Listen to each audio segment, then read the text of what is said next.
박상욱 대법관 후보자 인사청문회에 대해서 절대 불가 입장이었던 새정치민주연합. 오늘은 신중 검토로 한 발 물러섰습니다. 새누리당은 인사청문회 요구에 박차를 가하기로 했습니다. 시민사회단체의 반발은 여전한데요. 이들은 어제 국회에 청문회 요청 친서를 보낸 대법원장을 향해서 후보자 부실 검증에 대한 대국민 사과부터 하라고 비판했습니다. 정치권 취재하고 있는 PD 연결하겠습니다. 김종훈 PD. 네, 김종훈입니다. 예, 박상욱 대법관 후보자의 자진 사퇴를 촉구해온 새정치민주연합, 기류 변화가 감지되고 있다고요? 네, 그렇습니다.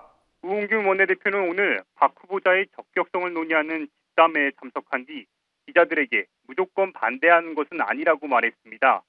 우 대표는 문제를 신중하게 들어본 뒤 청문위원들과 논의할 것이라며 법조계 등 다른 쪽의 의견도 들어볼 것이라고 밝혔습니다. 그러나 이날 좌담회에 참석한 박종철 기념사업회, 민주사법연석회의 등 이들 시민단체는 개최 반대 입장을 강하게 밝혔습니다. 민주연합 내에서는 청문회 기간을 늘려 철저하게 검증하는 방안도 논의되고 있는 것으로 알려졌습니다. 여권은 야당에 대한 압박을 강화하고 있습니다. 유승민 새누리당 원내대표는 오늘 아침 회의에서 야당의 입장 변화가 있을 것이라고 말했습니다. 관련 내용 들어보시겠습니다.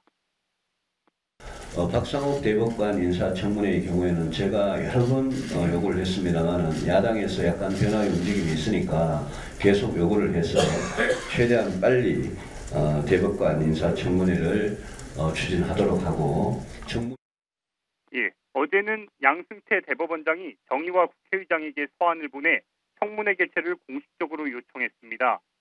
양 대법원장은 서한에서 대법관 임명 동의 절차를 조속히 진행해달라며 국회는 국민의 재판받을 권리가 보장되도록 최선을 다할 헌법적 책무가 있다고 국회를 압박했습니다.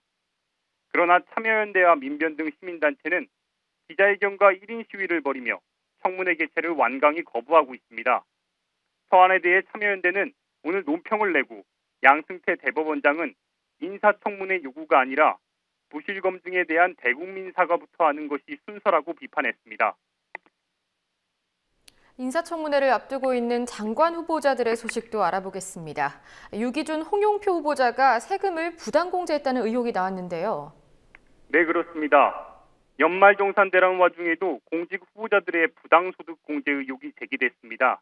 민주연합 황교안 의원에 따르면 유기준 해양수산부 장관 후보자는 2011년 연말정산 과정에서 자신의 후원회로부터 받은 후원금 중 1,000만 원을 한나라당 부산시당 위원장 출마를 위한 기탁금으로 냈습니다.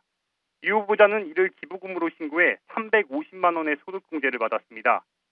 그러나 후원금은 이미 후원자가 공제받은 돈이기에 공제 혜택을 받을 수는 없습니다. 홍영표 통일부 장관 후보자도 부친을 부양자로 허위 신고해 세금 환급을 받았습니다.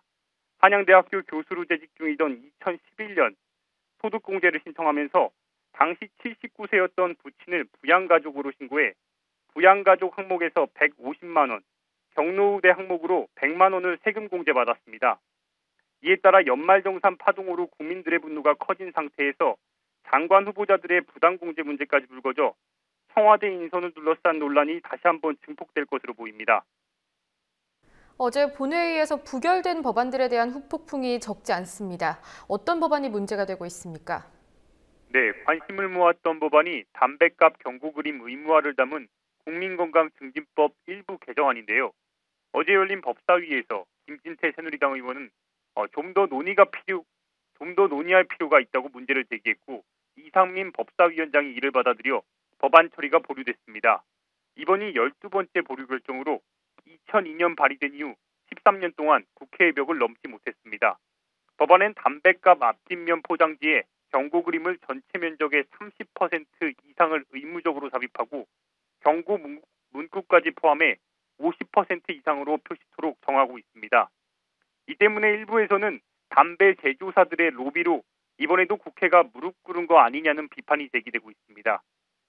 이와 관련해 김진태 의원은 자신의 페이스북에 복지위가 제시한 한국형 담뱃값 경고 그림을 공개하고 담배 피울 때마다 흉측한 그림을 봐야 하는 것은 흡연권과 행복 추구권을 침해해야 한다고 주장했습니다. 시민단체들은 강하게 비판했습니다. 경실련은 법사위가 명확치 않은 주장과 관행으로 상임위원회의 결정을 번복한 것은 국민 건강을 외면하는 월권행위라며 국민 건강의 최대 위해 요인인 흡연의 심각성을 전혀 인지하지 못한 무지한 행태라고 비판했습니다. 한편 여당이 적극 추진한 영유아 보육법 개정안은 즉 모든 보육시설에 CCTV 설치를 의무화하는 법안도 어제 국회 본회의의 최종 문턱을 넘지 못했습니다. 여당 내부에서조차 반대표가 생각보다 많았습니다. 오늘 아침 유승민 새누리당 원내대표의 사과 발언에 이어 새누리당 아동학대 근절투기 간사도 이 문제에 대해 책임을 지고 물러났습니다. 어제 본회의에서 부결된 영유아 보육법 일부 개정 법률안에 대해서 미약 하나나 책임을 지고 간사직을 사퇴하기 위해서입니다. 관련 법안은 4월 임시국회에서 재논의될 예정이지만 처리를 낙관할 수 없다는 게 정치권의 중론입니다. 네, 월성 1호기 관련한 소식도 하나 알아보겠습니다. 민변이 오늘 월성원전 수명 연장 표결은 원천적으로 무효다 이렇게 주장했는데요. 어떤 얘기인지 좀 전해주시죠. 네, 그렇습니다. 오늘 민변은 국회에서 기자회견을 열고 월성원전 수명 연장 표결은 원천 무효라고 주장했습니다. 민변은 원안위가 올해 1월 20일자로 개정된 원자력안전법 103조 주민의 의견을 수렴하고 이를 방사선 환경영향평가서의 내용에 포함시켜야 한다는 규정을 위반했다고 강조했습니다.